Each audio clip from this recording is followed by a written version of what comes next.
talk about why Jose Rizal must be considered a model for Filipino. Jose Rizal, a revered figure in the Philippine history, serves as a role model for Filipino youth.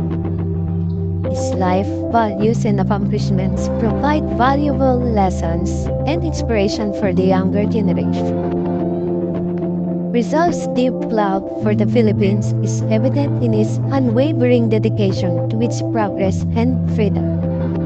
Through his writings and activism, he passionately advocated for national sovereignty and fought against colonial oppression.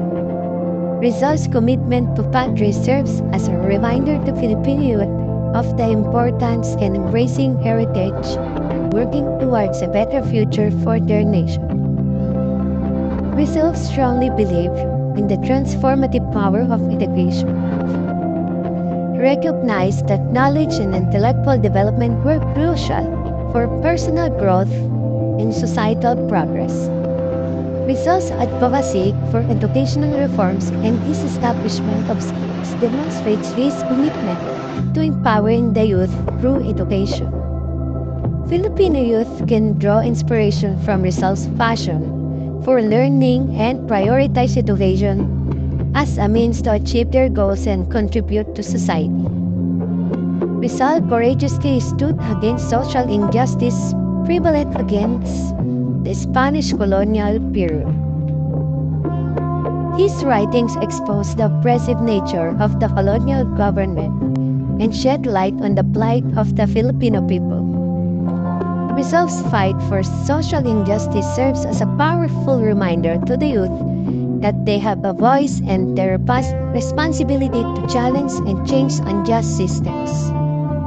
They can be inspired by Rizal's determination to seek justice and create a more equitable society. Rizal celebrated the richness of Filipino culture, language, and traditions. Through these works, he instills a sense of pride in the Filipino identity and emphasized the importance of preserving and embracing cultural heritage. Rizal's promotion of cultural identity inspires Filipino youth to value their roots, fostering a strong sense of belonging and unity as they navigate a rapidly globalizing world. Rizal's life exemplified the highest ethical standards, including integrity, honesty, and compassion.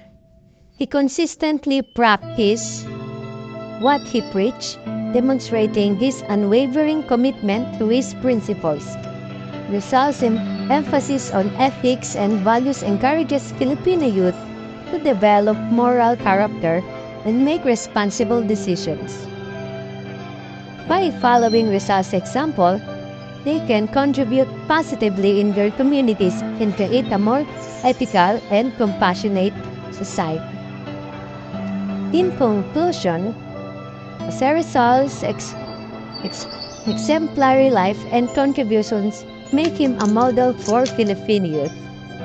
His love for our country, commitment to education, advocacy for social justice, promotion of cultural identity, and emphasis on ethics and values provide invaluable guidance and inspiration.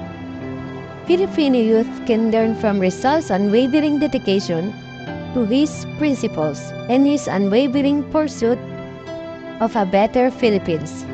By embodying Rizal's values, they can become agents of positive change and contribute to the progress and development of their nation. Rizal's last words were "Consummatum est," meaning it is finished.